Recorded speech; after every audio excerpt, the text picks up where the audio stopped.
Здрасти! В предно видео говорих за мистични същества от българския фолклор, като засегнах някои от по-известните. Днес обаче съм ти подготвила някои по-непознати, но също толкова пленителни и мистериозни. Сега ще ти разкажа за 6 невероятни персонажи от нашите земи и минало, от които зависи съдбата ни, късмета ни и краят ни. Да започнем от раждането, а именно с орисниците. Сигурно се досещаш, че присъстват в доста приказки по световете. В нашия фолклор, както и в различните части на страната ни, са познати под имената също като реченици, суденици и наречници. В народните вярвания митичните същества, които предричат съдбата на човека при раждането му, са широко разпространени.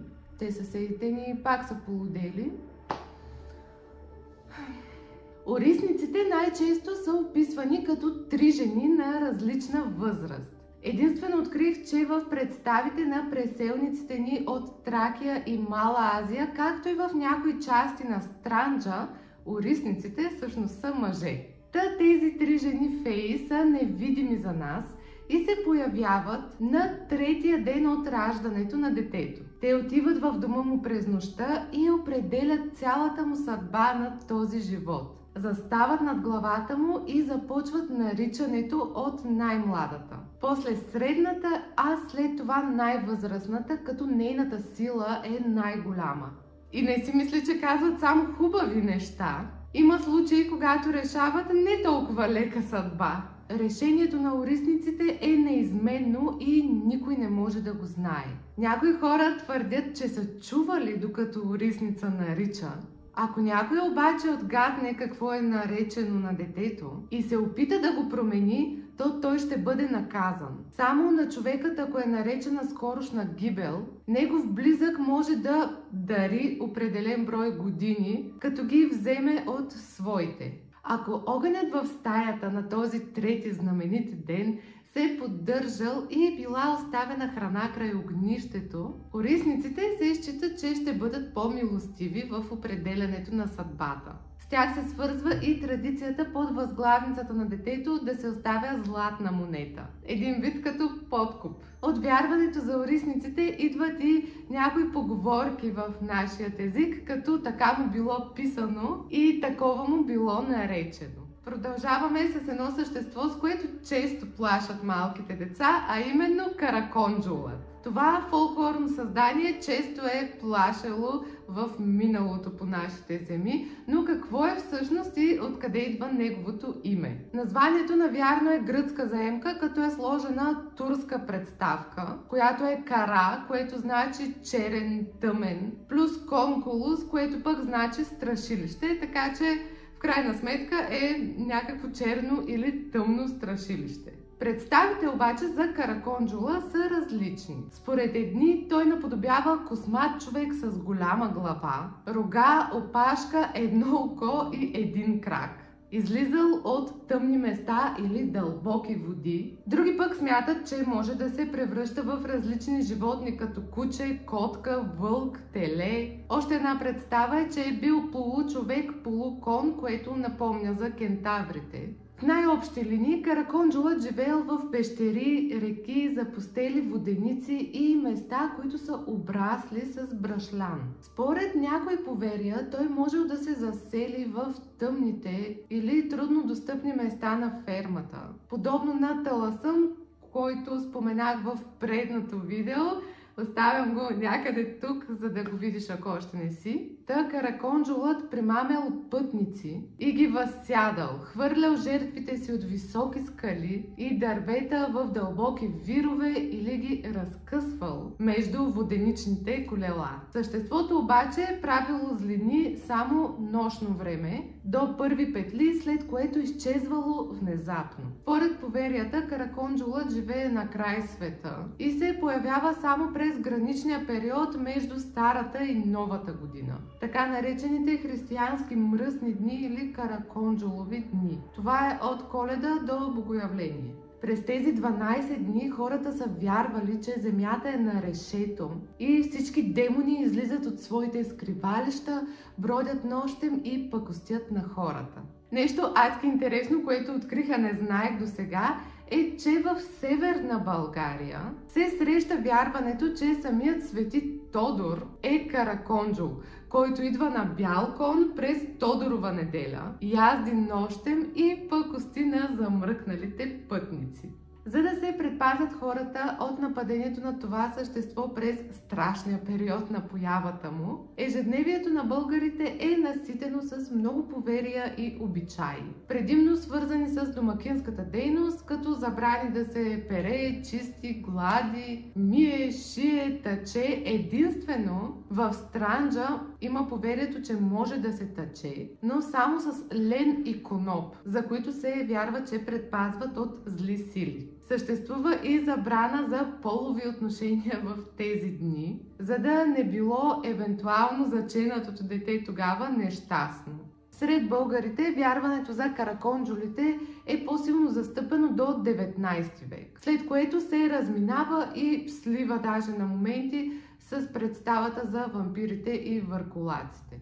Прелитаме набързо през едно неземно създание в славянската митология, което е силно застъпено в българския фолклор и изкуство, а това е жар-птицата.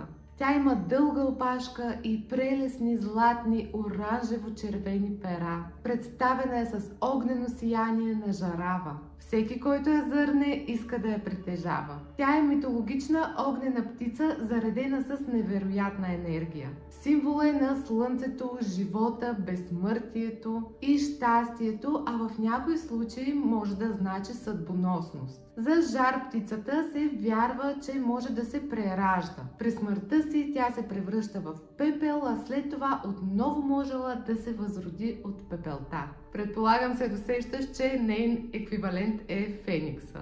Жар птицата в нашите вярвания обитава световното дърво и е вестител на Божията воля, тъй като има способността да преминава между света на боговете. Също така огнената птица охранява плода на живота, който е златната ябълка, а тя расте на клоните на световното дърво. Имаме такива много интересни елементи, например като това дърво, и съм си мислила евентуално да направя видео за елементите от фолклора ни. Сега е момента да ми кажеш дали искаш и дали представлява някакъв трепет за теб. А сега да се погрижим за домът и да се запознаем с стопанът. Той е домашен грижовен дух в българските вярвания. Според народните представи до края на 19 век и началото на 20 век, всяко едно място като къща, двор, нива, река, извор си е имал свой стопан. Той бил нещо като покровител, често представен като безвредна змия или някакво друго животинче. Всяко село, според народните вярвания, също си има свой стопан, който се заселва още с основаването му с първите хора там. Смята се, че той предпазва дома, селото, водите и всичко останало. В различните села се е явявал под различна форма. Може да е като бивол, като човек на кон, дори като жена. Живее обикновено в стари и сухи дървета. Той се грижи за здравето и благополучието на всеки член от семейството. Помага жените да раждат лесно, а децата да растат здрави, да са здрави животните и плодородна земята. Когато е гладен, съобщава чрез тропане по тавана, а на големи празници трябва да се кани символично на трапезата.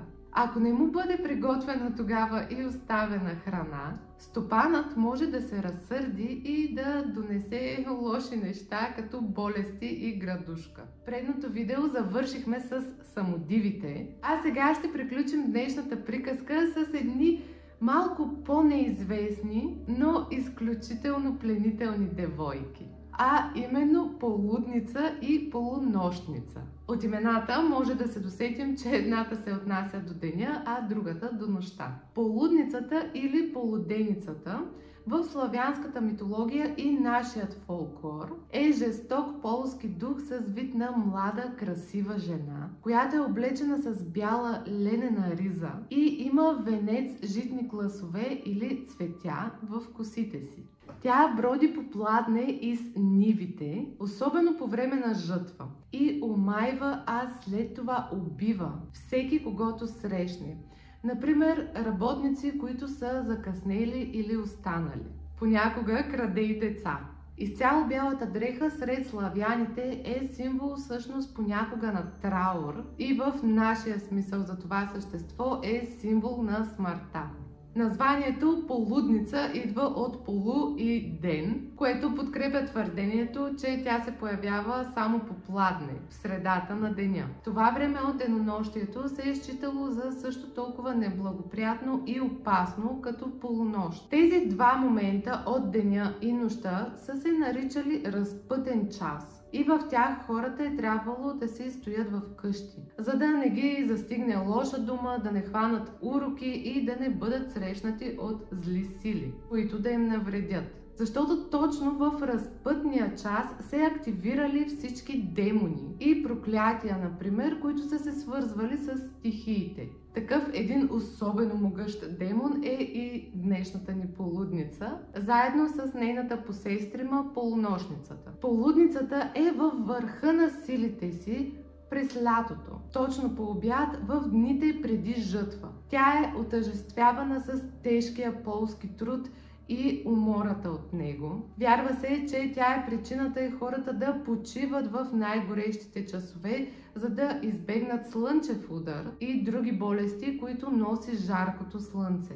Вероятно и образът на полудницата се е появил като обяснение на слънчевия удар. Често пъти, преди да се появи, ще забележим облаци прах, които се вдигат от земята. Те ще предвестят нейното пристигане. Веднъж зърнем ли я, не можем да избягаме от нея. Тя първо ще поведе разговор с нас или ще ни зададе въпрос или гатанка. Ако отговорът ни е грешен или се опитаме да променим темата на разговора, ще почувстваме нейната огромна сила. Ще ни става все по-горещо и по-горещо, докато накрая не изгубим съзнание. Понякога направо може да ни отсече главата и с изящния си сърп. Тя е дива, красива и зловеща, но както разбрахме, все пак има евентуално шанс да се измъкнем от нея и зловещата й сила. Аз съм получавала слънчев удар като дете, така че явно съм успяла да й отговоря и съм се разминала с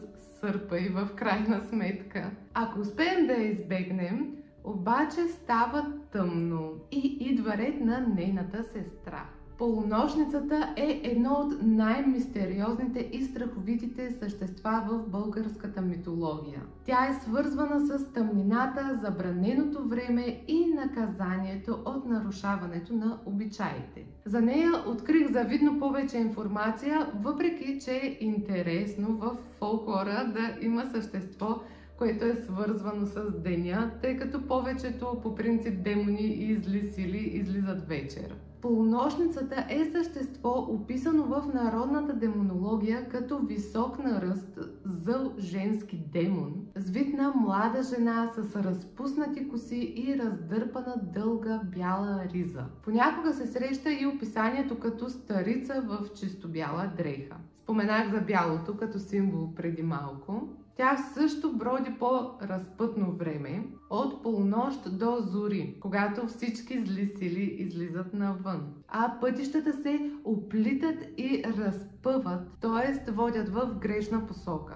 Полунощниците често стоят на кръстопътища, понякога с караконджулите или други мрачни същества, например като вампирите, и ако срещнат човек, му причиняват всякакво зло. Движи се безшумно, а понякога сякаш се носи над земята, поклащайки леко красивата си снага. В описанието на полунощницата присъстват няколко символични елементи от фолклора ни, като цвета на дрехата, пола, косата и времето от денонощието, както и кръстопътя. Разпуснатата коса, например, е символ на необузданост и хаос, контрастиращ с типичните женски плитки от онова време. Явно днес съм от примерните моми, нещо, което е доста рядко срещано при мен. Полунощницата отново е омайна като сестра си, но някак по-мистична, с опасна красота, която е дарена от нощта и звездите.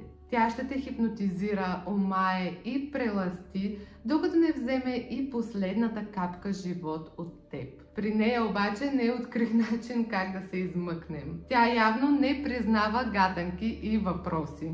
Колкото и странно да звучи, тези персонажи имат своята практична стойност и предпазна. В легендите полунощниците нападали хората, които са се отлъчили от правия път на морала, или такива, които не са спазили някои от обичаите. Например, на някои празници, както споменахме, не се готви, не се пере и така нататък. Освен морално-етичните предписания, съществува и още нещо, което е по-практично. В миналото на хората се е препоръчвало да пътуват през деня. Логично, за да не попаднат на крайпътни ями, разбойници, вълчи глудници, пропасти. Прадедите ни с основание са избягвали нощта, когато хищниците излизат на лов, за да се драматизират историите относно мечки, вълци и да се създаде един далеч по-страшен образ на смъртоносна жена, която освен притежанието на жестокост е съхранила и човешката си изобретателност. Така че може да внимаваме повече, когато решим да се разхождаме сред някоя